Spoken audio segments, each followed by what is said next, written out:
Você que está aqui já parou para pensar por que tantas mazelas, diferenças entre nós? Se Deus é tão perfeito e sequer jamais errou, tudo se explica na justiça universal. Quero crer que colhemos o que plantamos nas eras sem fim, que nascemos e vivemos, sim, e morremos pra renascer. Quero a vida além continua sempre a existir, que todos os que se foram vivem felizes perto de nós. Tudo é amor, até mesmo a dor faz crescer, mudar a nossa luz. Tudo é amor, até mesmo a dor. Tudo faz crescer, mudar a nossa luz. Amor, amor.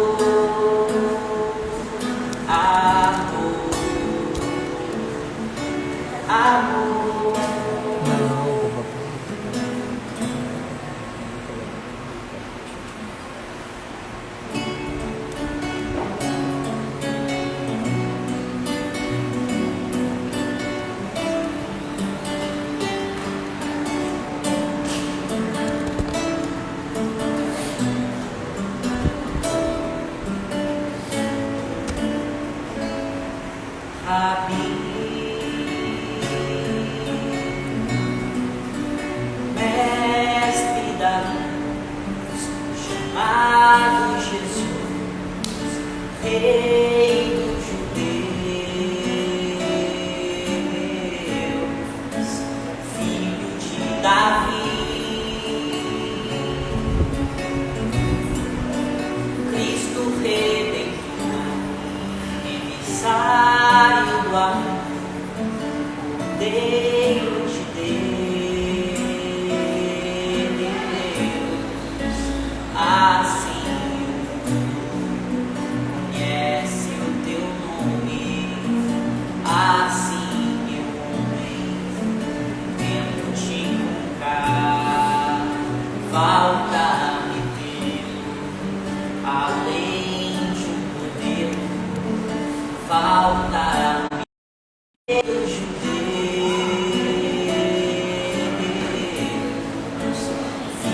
de Davi,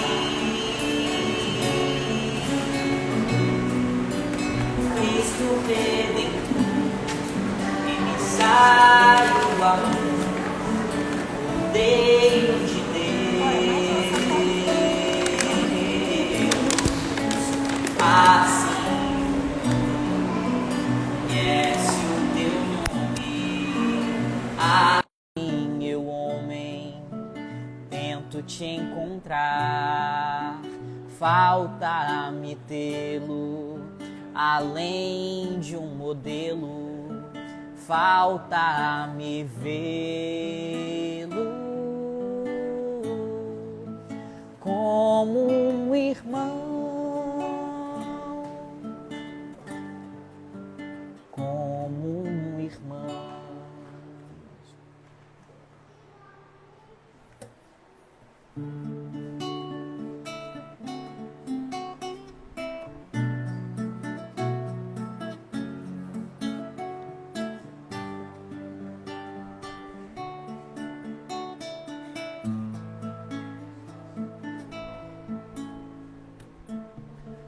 raio de luz Jesus, nascido do alto, das mãos vem à terra fazer-se mensagem.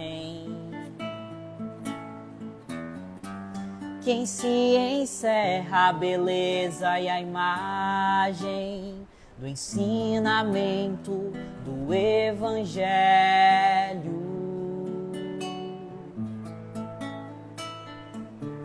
A mensagem deixa uma paz na gente e vai agindo igual a semente que muda o caminho onde é semeada, iluminando tudo e florindo a estrada, trazendo ao mundo mais amor e mais vida.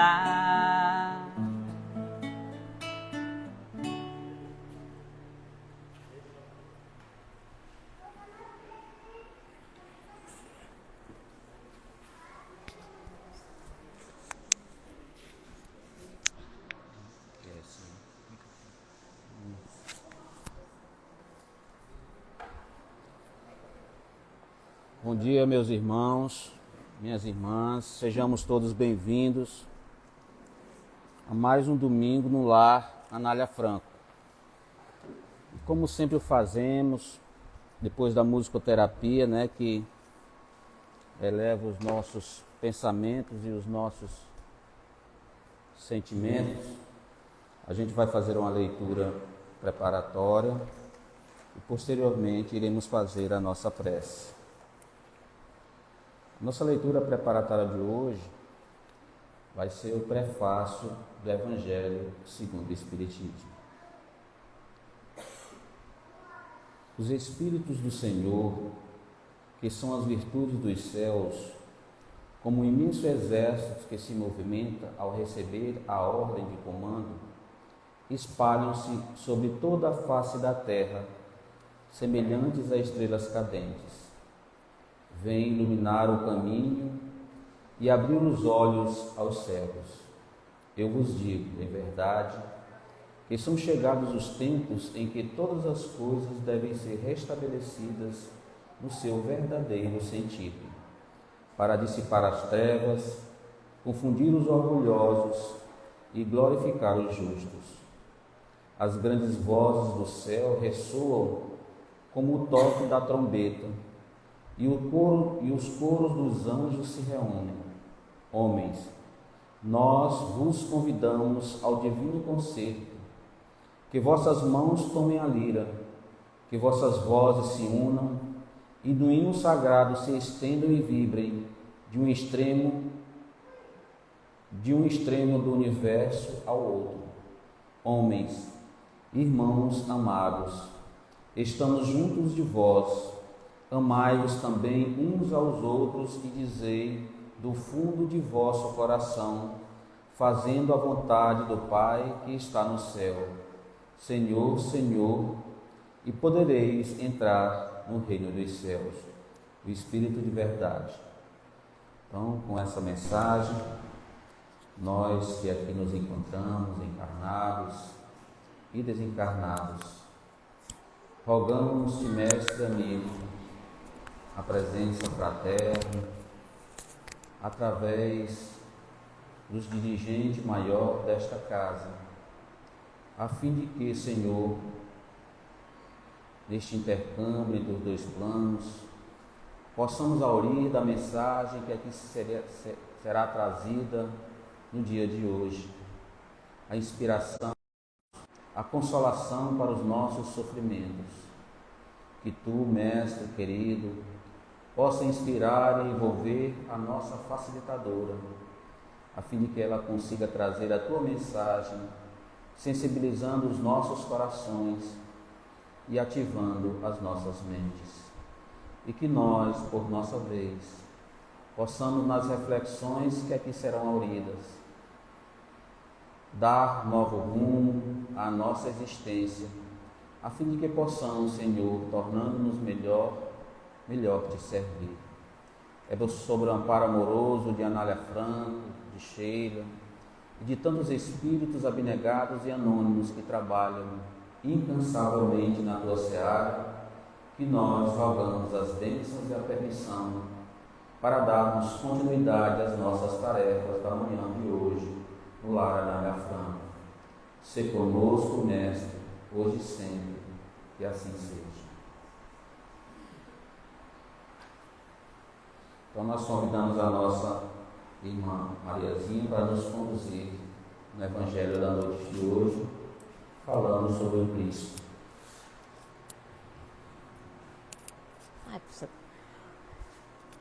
Alguns anos atrás, participávamos de uma quaresma em São Luís,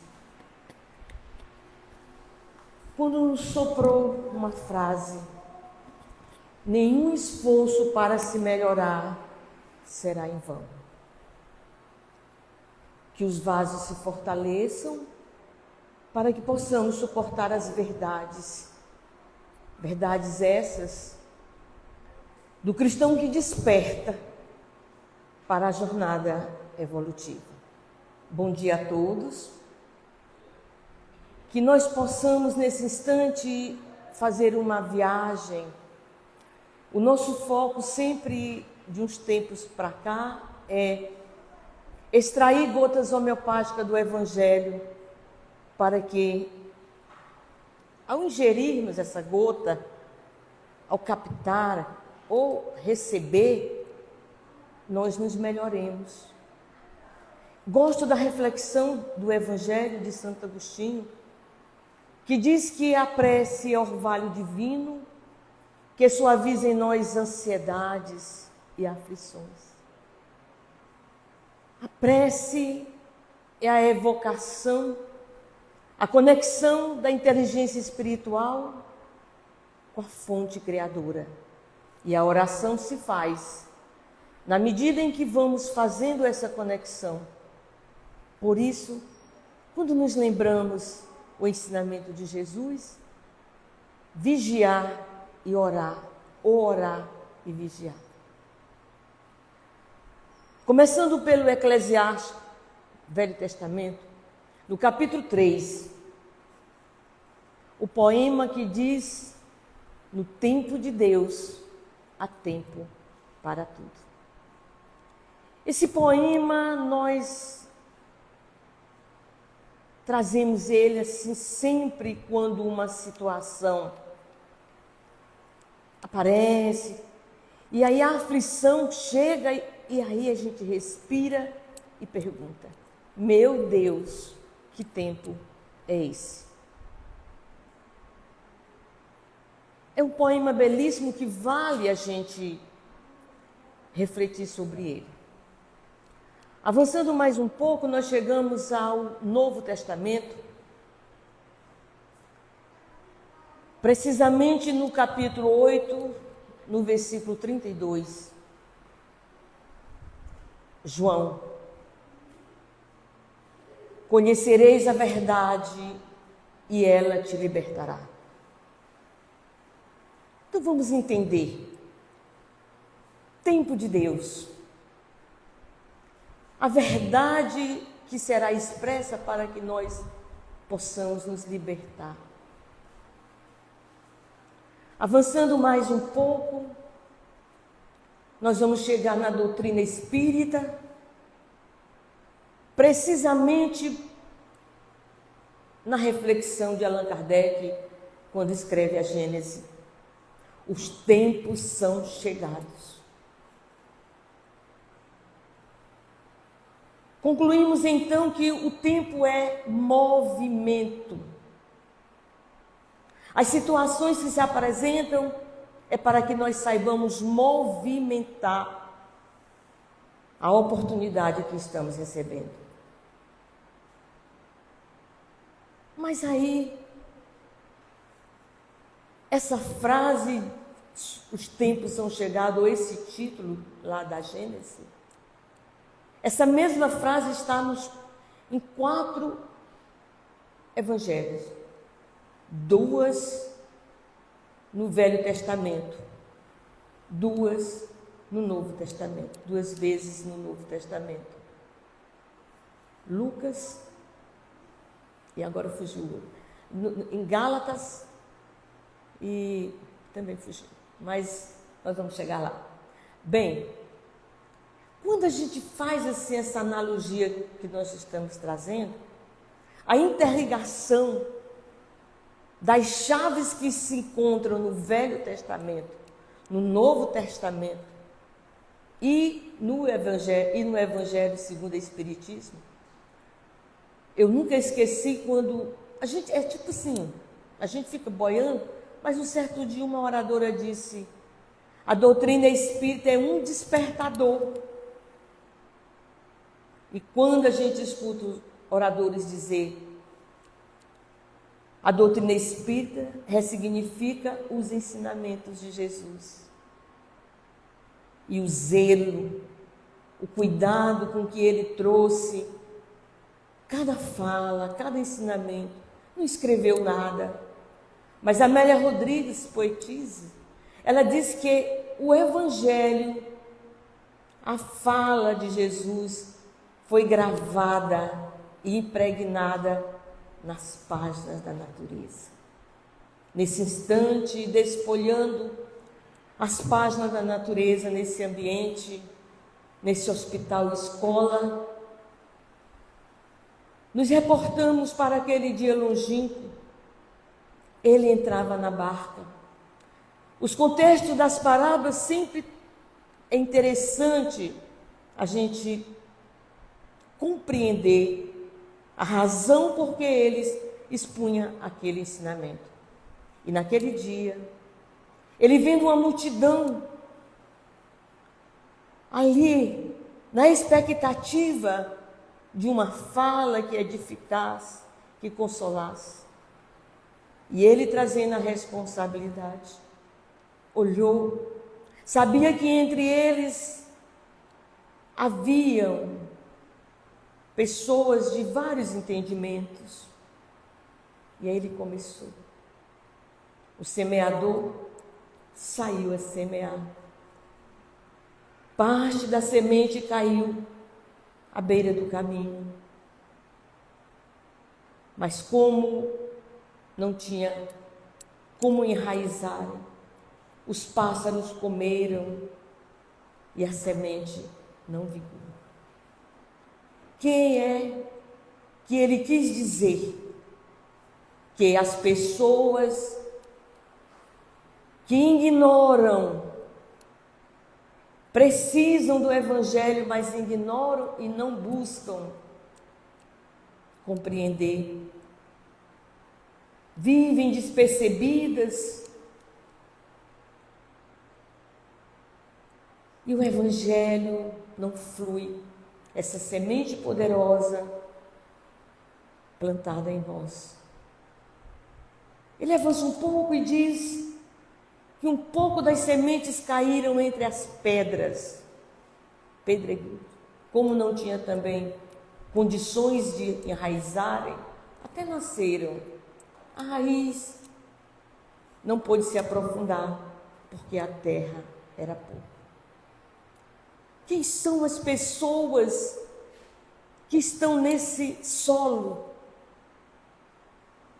Aquelas que escutam o Evangelho, aquelas que leem, mas não absorvem, não vivenciam o mínimo que seja. Se prendem na agenda do dia, sem criar um tempo apropriado para refletir sobre a nutrição do Evangelho no seu organismo. Porque é isso mesmo. Quando nos nutrimos dos ensinamentos de Jesus, quando a alma se debruça para compreender, o corpo orgânico recebe impulsos para se manter na alegria de viver. Isso é fato real. Outras sementes caíram entre os espinhos. Mas podemos perceber que semear entre espinhos não é fácil. E como nos diz a parábola, logo foram abafadas as sementes. Que solo é esse? É aqueles que se interessam, mergulham para compreender o Evangelho, porém ainda preso num tempo que não está amadurecido, sufocam, abafam, são atrelados pelo medo de assumir responsabilidades, porém vem consequências. E aí tem um dito popular que diz: quando se adentra uma casa espírita, ou vai pelo amor, ou vai pela dor. A doutrina espírita traz para nós todo um manancial, todo um medicamento para a alma que quer se curar.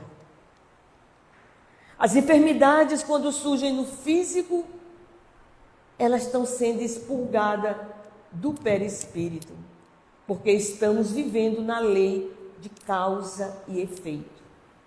É lógico que tem as enfermidades que são provocadas. É lógico que tem. Nós nunca sabemos qual é o ponto vulnerável orgânico em nós. E certa feita, alguém dissera: essa criança, que na época contava com 8 anos, não pode inserir álcool. O seu fígado já vem lesado para que nessa encarnação, com boas orientações, possam se curar. Com 13 anos, essa criança teve um problema hepático, o início de uma cirrose, sem ter inserido álcool. Nos perguntava: meu Deus, e lembramos da advertência. Vocês estão alcançando um nível onde eu quero trazer para nesta manhã, encarnados e desencarnados que aqui se encontram, recebam essa gota homeopática do semeador, que semeando continuava, e entre aquela multidão, terra fértil também se apresentava. Uns na compreensão de 100%, outros 60% e outros 30%. Eis a profundidade dentro de pequenas pinceladas, porque cada vez que a gente escuta uma das parábolas, cada vez que a gente tenta entender, lembra do contexto que ela foi dita, e aí tem aquela sabedoria divina que nos diz: eu só sei que nada sei. Quando pensamos que sabemos todas as respostas, vem a vida e muda todas as perguntas. Isso é evolução. São várias parábolas. O sentido oculto delas está a cada dia trazendo a gota para aliviar em nós a problemática da qual estamos na Terra para o aprimoramento. Quando tudo estiver bem, retornaremos para casa. E de acordo com a nossa vivência, com o nosso esforço para aprimoramento, a morada está destinada. Mas vamos de parábolas. Nós queremos trazer umas pinceladas sobre uma outra, que é a parábola dos talentos. Oh, meu Deus! A parábola dos talentos nos convida à responsabilidade.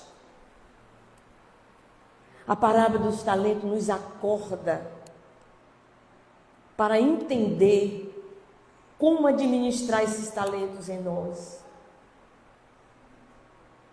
O contexto dessa parábola já estava se aproximando. A traição que Jesus iria sofrer do discípulo invigilante.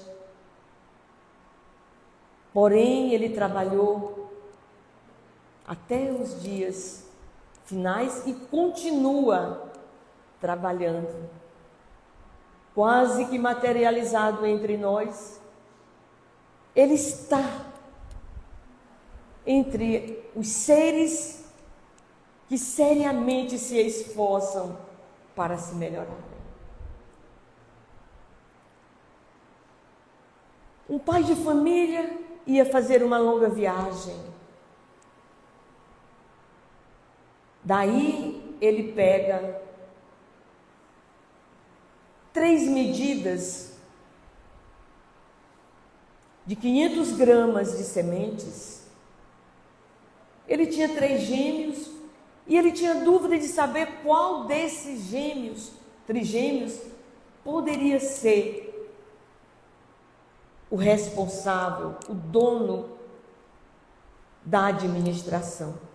Qual seria desses 3 capazes de ter a responsabilidade de desenvolver talentos? 500 gramas para cada um. Retornando após alguma longa viagem, eles chamam cada um. E um diz assim: Senhor, Pai, eu peguei as sementes e comercializei, e eis que consegui mais um tanto. Muito bem. O outro disse: Pai, eu tive receio de perder as sementes, e quando você chegasse eu não ter como prestar contas. As coloquei no cofre e aqui estão, como me entregaste. O terceiro, recostado na porta, ouvia a prestação de conta dos 2 e disse: Pai, selei 2 cavalos e te convido para fazer uma pequena viagem. As sementes que semeamos brotaram, deram muitos e replantamos. Olha esse trigal. Alcança a tua visão nessa prosperidade abundante desse trigo que está prosperando. Ainda falta algumas luas para a colheita. Chegastes sem aviso? Imaginávamos que quando chegasse, já teríamos colhido e alojado nos celeiros. Essa história retrata muito bem. Quando Jesus diz que o pai deu 5 talentos a um, ele administrou e mais 5 foram conquistados. Deu 2 a outro. E esses 2 também. Mas deu 1 a um que enterrou. Olha só, meus irmãos. Reencarnamos num projeto educativo para a alma. Trazemos na nossa consciência as leis do bem, os compromissos, os desafios, as labutas cotidianas, às vezes, tiram o nosso chão Porém, ao acender em nós a luz da fé, porque a fé é uma caminhada, é uma conquista. Eu costumo dizer que a fé é uma subida para uma montanha, porque eu demorei muito a compreender que o grão de mostarda que Jesus sintetiza como fé. E eu perguntava, como transportar montanhas? Mas as montanhas de que eu me referia eram as montanhas externas. E quando a ressignificação do ensinamento de Jesus, através da doutrina dos Espíritos, diz que a fé tem que ser raciocinada. E quando a questão 621 do Livro dos Espíritos diz: as leis divinas estão gravadas na consciência.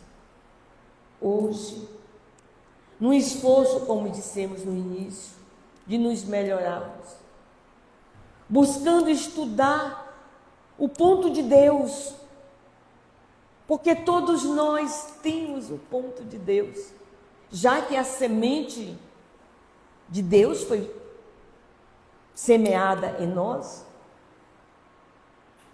E Jesus dissera: o reino de Deus está dentro de vós.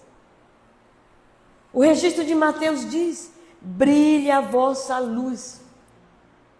Mas para que isso aconteça, a fé raciocinada tem que predominar. Certo? Os talentos nós podemos administrar para o financeiro das nossas vidas, para a saúde do nosso físico, para a nossa inteligência espiritual conectada com a fonte criadora. É notório que há necessidade da inteligência intelectual, porém é conveniente saber que todos os nossos certificados pós-dados, que quer que seja, ficarão aqui. Só levaremos na bagagem as mesmas ferramentas, mostrando a prestação de contas da utilização dos talentos. Quando uma criança que estava sendo preparada para a reencarnação, depois de localizados os pais, a instrutora da reaticidade chama e mostra. Eu vou chamar aqui Vanessa. Olha, Vanessa, veja aquela bola. Lá vai ser a sua morada. Nossa, é longe? É. Mas nós já encontramos os pais que você precisa para aprimoramento. Uau! Você vai junto? Tenho medo. É o medo da reencarnação das crianças. Por isso surgem alguns abortos espontâneos. Não. Essa viagem é sua. Essa viagem é individual. Essa maleta contém as ferramentas adequadas para o seu aprimoramento, para que você saiba cada situação tem uma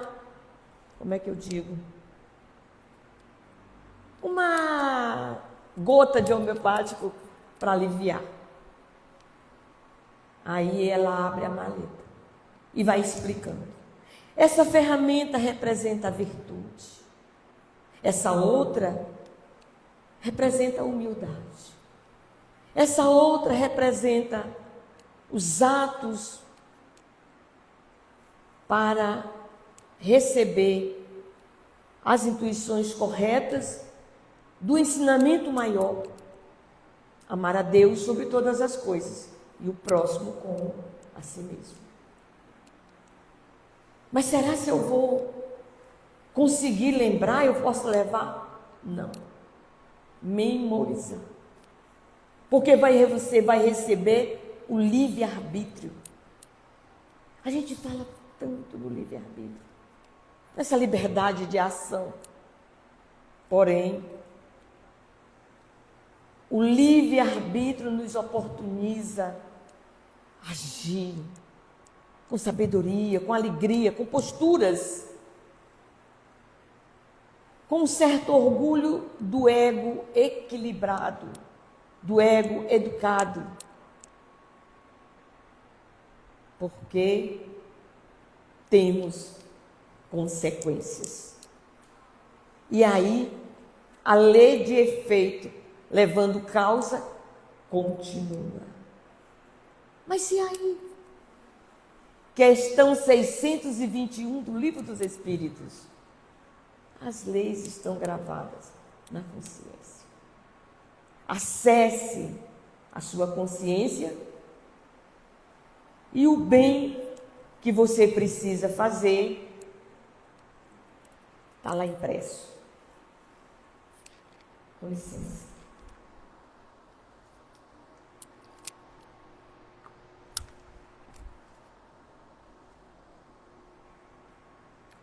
Muito bem, Vanessa reencarna.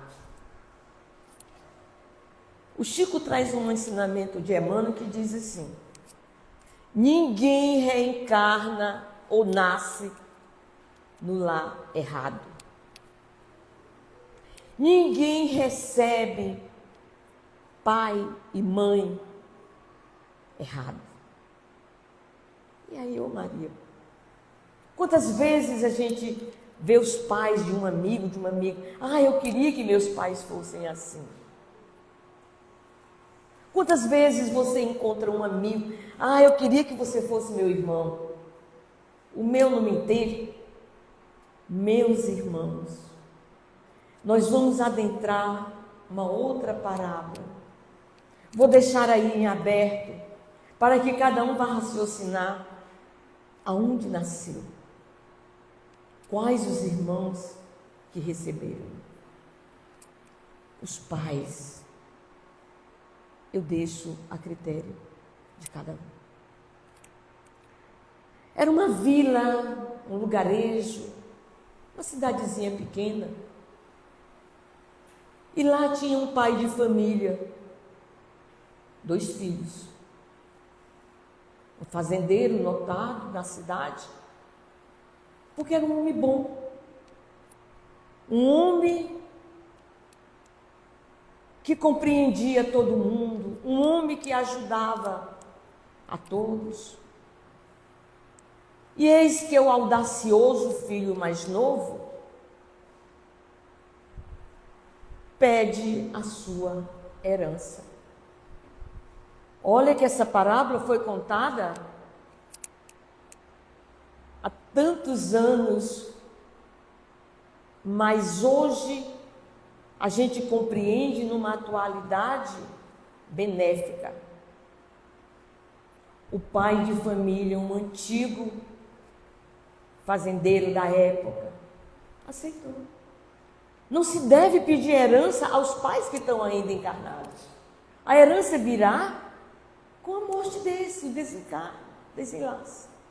Mas esse aceitou e deu a parte da herança ao filho.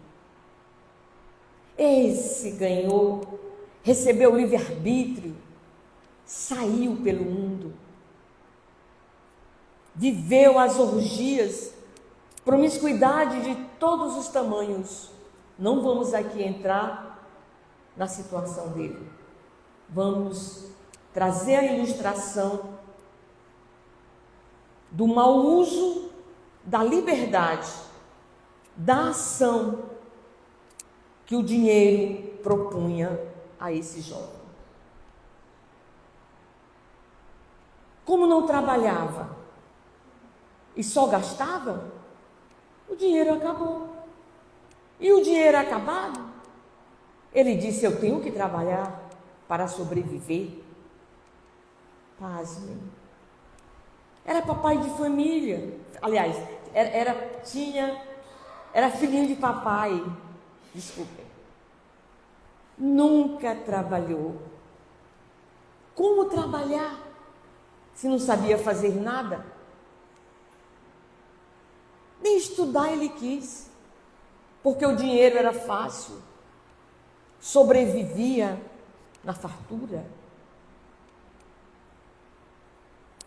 Nós aprendemos com essa interpretação muito cedo que os pais devem preparar uma herança futura para os filhos, orientando no Evangelho. Não é deixando de atendê-los, não é deixando de fazer o Evangelho no lar com eles, para correr para um emprego ou uma empresa qualquer, para transformar dinheiro com o desculpismo para o futuro dos meus filhos. Não. Tem que dar educação. Porque as instruções recebem nas escolas. Ou melhor, instruções e educação têm a diferença. A escola, ela dá a instrução educativa intelectual. Mas é no lar que recebe as instruções de tomar o roteiro dos ensinamentos do Evangelho para um futuro melhor. Não retornar com a maleta deteriorada, mas sim com os deveres cumpridos. Um belo dia, esse jovem, que toda essa minha conversa nessa manhã é para insistir, se já não fizeram, eu estou falando para mim mesma, cair em si. Mas o que é cair em si? É descobrir que errou, é se arrepender, é se perdoar. Como diz o dito popular, sacudir a poeira e dar a volta por cima. O Salmo diz, tudo posso naquele que me fortalece. Com esse Salmo, com esse pensamento, nós fazemos a conexão da inteligência espiritual em nós, na verticalidade, com a fonte criadora, para que chegue a inspiração divina, para que numa abrangência horizontal nós possamos espargir, compartilhar com aqueles que estão ao nosso redor, que nós vamos encontrando no dia a dia. Caiu em si. Começou a trabalhar o arrependimento. Começou a trabalhar dentro desse arrependimento o perdão, o auto-perdão e a energia de pedir perdão ao Pai. O Pai não tinha nada a perdoar, dissera Jesus. É em vão quando pedimos perdão a Deus. Se o Deus que nós temos que pedir perdão é o Deus interno. O outro deu livre-arbítrio e confiou. Ele volta para casa. O mais interessante, com as ferramentas do arrependimento, do perdão, do sentimento de certeza que o Pai iria acolher, mas com a humildade de reconhecer, não vou pedir que seja meu pai, mas que me dê um emprego para que eu possa angariar a quantidade essencial para me nutrir, me manter. Meus irmãos, visualizamos a terra O pai reconhece de longe o filho voltando para casa. Automaticamente ele pede que os seus servidores busquem um animal, uma vaca cevada, para oferecer um banquete, alegoria da comemoração é nossa mesmo, da terra. E quando a agitação da casa se faz, músicas, um barulho intenso de alegria contagiante. A vila toda foi convidada para aquele banquete. E eis que ele chega tímido, humilde, vendo aquele barulho. O pai corre, abraça-o e lhe entrega o brasão da família. As lágrimas rolam, se ajoelha e o perdão vira canção, liberando todas as mágoas, todas as dores, todos os remorsos, todas as culpas, para que uma outra canção surja: gratidão, gratidão. O filho mais velho, naquele instante, que a gente nunca fala, quando essa parábola a gente conversa sobre ela, raramente a gente fala, mas o filho mais velho se revoltou, se chateou com o pai, mostra aí a inveja e o egoísmo e joga na cara do pai: nunca fizeste um banquete desse. Meu filho, tudo que tem aqui é seu. Eu estou resgatando, recebendo de volta. Alguém que volta ferido e nós vamos limpar as feridas para que possa se reintegrar na família. É isso, meus irmãos. É isso. Cair em si. Aparar as arestas. Viajar sobre o alto perdão. E deixar fluir a canção. Gratidão. Gratidão.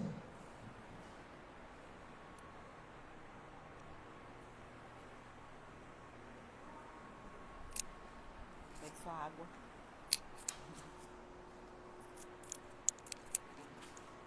Gente, eu pego.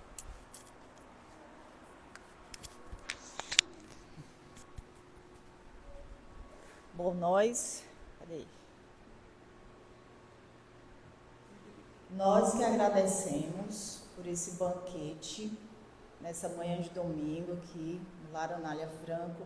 Se nós tivéssemos como ver com os olhos da alma, né, esse ambiente está impregnado de boas energias, advindas das reflexões do Evangelho, da natureza, da espiritualidade. Portanto, só gratidão a Maria e a todos vocês que estão aqui. Estou vendo uma família bonita ali no final, né? Sejam bem-vindos. E agora nós vamos fazer a nossa prece de encerramento, lembrando que, após a prece, o trabalho da fluidoterapia continua, porque aqui já se iniciou. Então é importante manter o silêncio, é importante manter o pensamento em prece, o pensamento elevado, para que a gente não, digamos assim, interfira nesse trabalho de fluidoterapia. Oremos. Querido Mestre Jesus, amigos espirituais que aqui se encontram, nós queremos, Senhor, externar toda a nossa gratidão por essa oportunidade de recebermos mais uma vez as reflexões em torno dos teus ensinamentos.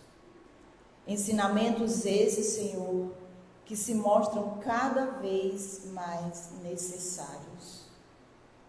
porque quando nos achamos sufocados, cansados, perdidos, é o teu evangelho que nos mostra o caminho, que nos mostra a luz. E por isso, Senhor, a nossa gratidão. Queremos te rogar por toda a humanidade. Aonde haja dor, aonde haja sofrimento, aonde falte o amor, nós queremos, Senhor, te rogar nesse instante, que essa luz chegue, que esse abraço acolhedor possa se fazer no coração, na intimidade de cada um. E aqueles encarnados que não puderam estar aqui conosco, e também os desencarnados, por alguma razão, que também essas vibrações possam alcançar, dando-lhes a paz, a serenidade. Quanto a nós, mais uma vez, Senhor, continue nos amparando, nos assistindo. O Senhor conhece, sabe de todas as nossas necessidades, muitas vezes mais do que nós próprios. Por isso nós confiamos nas tuas providências, nos teus desígnios. É com muita alegria e com muita gratidão que damos por encerrado a primeira parte dos nossos trabalhos, te pedindo, Senhor, que nos assista na realização do trabalho de fluidoterapia. Ser conosco, Senhor, hoje e sempre. Que assim seja.